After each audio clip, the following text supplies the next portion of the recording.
Heiðar Aron, bara fyrst og fremst velkomin til Njarðvíkur. Hvernig svona tilfinningin komin í grænt? Hún bara mjög góð og bara takk hérlega fyrir. Hver svona, var erfitt að selja þetta verkefni? Nei, í rauninni ekki. Það var nú bara eitt símtal við Davíð og hann sannfærandi einstaklingur og eftir það var þetta nokkuð ljóst hvert ég var að fara. Var það svona eitthvað langur aðdragandi að þessu? Eða var þetta bara fljótlega eftir að Davíð var kynntur? Nei, í rauninni ekki.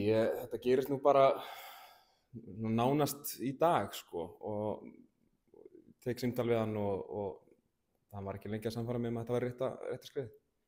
Og bara svona, fyrst að komin í Njarðvík, þá vantilega hérna náttúrulega, það er stór prófíl, þannig að vantilega markmiðið bara að fara beint upp. Já, ég meina liður alltaf að stefna að gera betur en síðasta ár og í fyrra þetta ár þá endar liðið í öðru sæti í deildinni og ef við ætlum að gera betur en það þá ekki mikið eftir en fyrsta sæti, þannig að ég myndi halda að það væri markmið hjá liðinu. Voru ykkur önnur liði í myndinni eða var bara Njarðvík? Nei, ég finn það alveg með nokkru liðum og kom inn svolítið langt með öðrum liðum en ég vildi halda áfram að vinna með Davíð og þegar við tölum saman þá var í rauninni ekkert annað sem heillaði mig jafn mikið og þetta verkefni. Það eru búin að vinna eitt titil saman, því stefnan að setja á annan svona núna næstu sumar, að fara bara að vinna lengi deildina. Já, það bara eins og ég horfa á þetta allavega og það markmið númer 1 bara að vinna deildina og svo alltaf hægt að gera ykkur að byggja glóríu.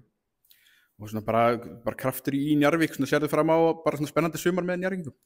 Já, þetta náttúrulega bara frábært lið sem ég að koma í og bara spilaði mikill sóknarbolti hérna og ég bara mjög bjartsýnn fyrir áframhaldandi skrefum upp á við og já, bara mjög bjartsýnn. Þannig að markmiðið náttúrulega bara fyrsta sæti, það svona bara komast upp.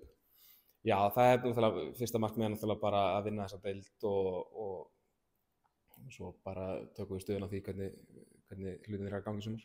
Takk fyrir.